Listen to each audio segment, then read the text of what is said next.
सर्वसामान्यांच्या हक्काचा आवाज जागर जनस्थान।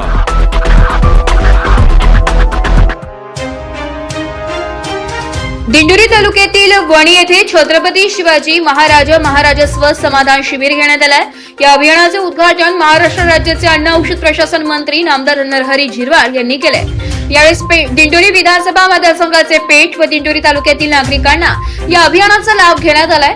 महाराष्ट्र राज्याचे मुख्यमंत्री नामदार देवेंद्र फडणवीस व दिवंगत उपमुख्यमंत्री अजितदादा पवार यांच्या जन्मदिनाच्या औचित्य साधून संपूर्ण महाराष्ट्रात महाराज अभियान हे एक छत्री घेण्यात आली आहे।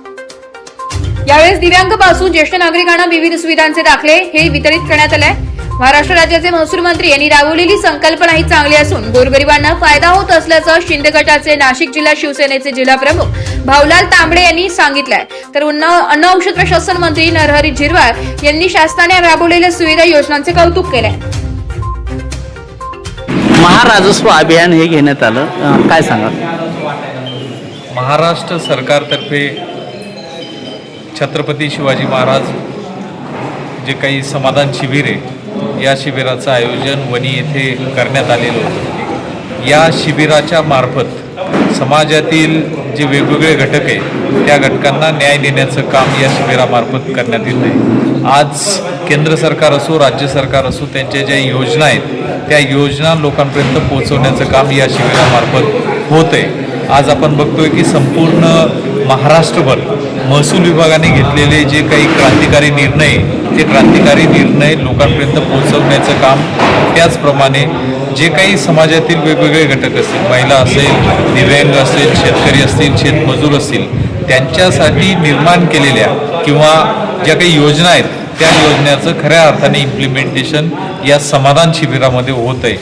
आज खऱ्या अर्थाने लोकांचं समाधान या शिबिरांमधून होत आहे। महाराष्ट्रभर या महाराष्ट्राचे लाडके मुख्यमंत्री देवाभाऊ यांच्या वाढदिवसानिमित्त आणि त्याचप्रमाणे काय करतो की मुख्यमंत्री देवाभाऊ यांच्या वाढदिवसाचं औचित्य साधून त्याचप्रमाणे आपल्या सगळ्यांना सोडून गेलेले आणि ज्यांच्याविषयी नक्कीच महाराष्ट्राला अतोनात असं प्रेम आहे ते आपले स्वर्गीय अजितदादा यांच्या जयंतीनिमित्त या समाधान शिबिराचं आयोजन या वणी शहरामध्ये करण्यात आले होते। संपूर्ण पंचक्रोशीतील मोठ्या प्रमाणात नागरिकांनी या शिबिराचा लाभ घेतलेला आहे आणि आज आपण या ठिकाणी बघतोय की आदरणीय बावनकुळे साहेब असतील, आदरणीय मुख्यमंत्री महोदय असतील, त्याचप्रमाणे महायुतीतील सर्व उपमुख्यमंत्री आणि सर्व मंत्रीगण आज संपूर्ण महाराष्ट्रात वेगवेगळ्या विधानसभेमध्ये या समाधान शिबिराचं आयोजन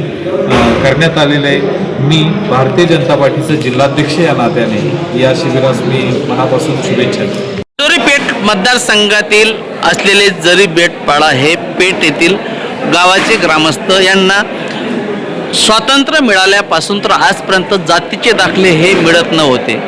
कारण हे जे गाव आहे हे गाव पूर्ण वसित गाव असल्यामुळे त्यांच्याकडे कुठलाही जातीचा दाखला देण्यासाठी 49 वर्षाचा पुरावा नसल्यामुळे हे संपूर्ण लाभार्थी ह्या जातीच्या दाखल्यापासून वंचित होते।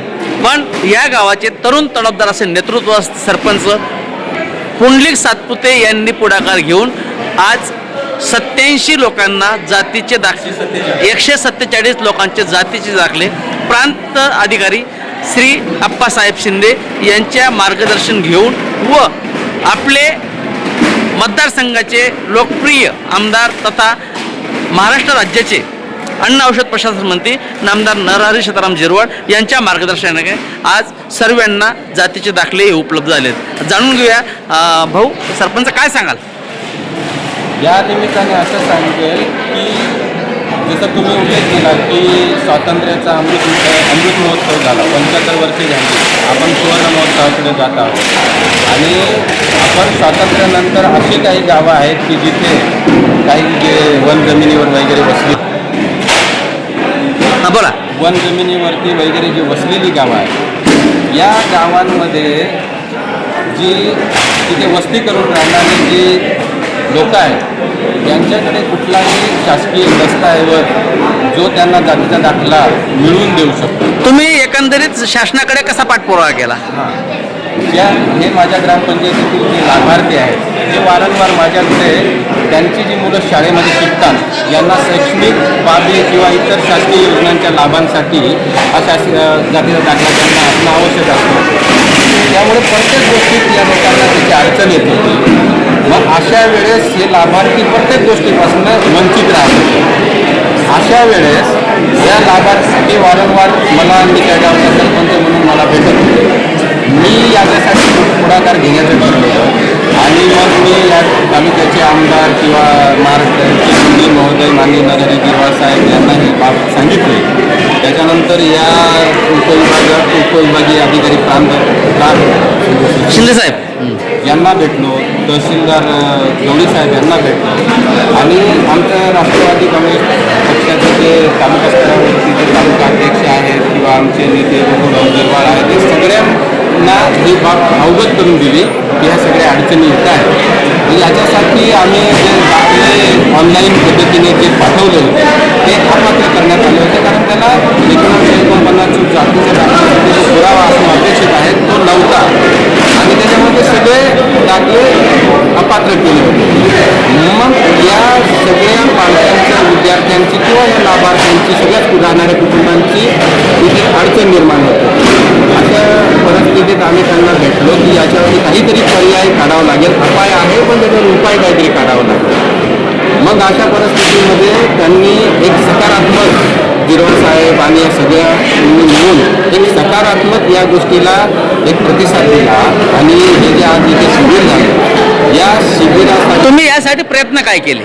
यासाठी प्रयत्न असे केले की त्यांना आम्ही एक बाब लक्षात आणून दिली की ते त्यांचं म्हणणं होतं की आपण दाखला देऊ पण तो कशाच्या आधारे द्यायचा, कारण त्याला काहीतरी तर दस्तऐवज किंवा पुरावा लागणार आहे. मग कुठलाच पुरावा नाही यासाठी मग आम्ही त्यांना एक बाब लक्षात आणून दिली की 2005चा जो वन हक्क कायदा आहे हा आदिवासींसाठी आहे आणि या वन हक्क कायद्याच्या अंतर्गत नेमकं सगळे वन जमीन बसलेले आहेत हे तिथे पोट पाहण्यासाठी अतिक्रमण करून त्यांनी जे काही वन क्षेत्रामध्ये अतिक्रमण केलं त्याच्या आधारे त्यांना जे वन हक्क कायद्याअंतर्गत वनपट्टी प्रमाणपत्र मिळालेलं आहे हे आदिवासींसाठी कायदा आहे आणि त्याच्या अंतर्गत त्यांना हा मिळालेला वन प्रमाणपत्र जे आहे हाच त्यांना आदिवासी असल्याचा त्याचा पुरावा. म्हणजे तो पुरावा देऊन तुम्ही दाखले काढून घेतले.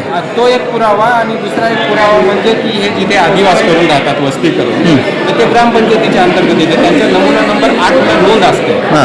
तर त्या नोंदीची एक नोंद आणि हा एक वनपट्ट्याचा आहे वनपट्ट्याचं जे प्रमाणपत्र हे दोन पुराव्याच्या आधारे यांना आपण हे आदिवासी आहेत आणि वारली जमातीचे आहेत तर त्यांना आपण हे जातीचा दाखला द्यावा अशी आम्ही त्यांना विनंती केली. प्रत्येक गावाच्या सरपंचांनी कधी ह्या पद्धतीने आपले आदिवासी बांधव कधी आदिवासी दाखल्यापासून वंचित राहत असतील तर ज्या पद्धतीने पेठ तालुक्यातील जे ग्रामपंचायत कायरीमधील सरपंचांनी जो पाठपुरावा केला ह्या पद्धतीने प्रत्येकाने पाठपुरावा करून आपल्या भागातील आदिवासी बांधवांना जातीचा दाखला उपलब्ध करून द्यावा अशी विनंतीही करण्यात आली आहे.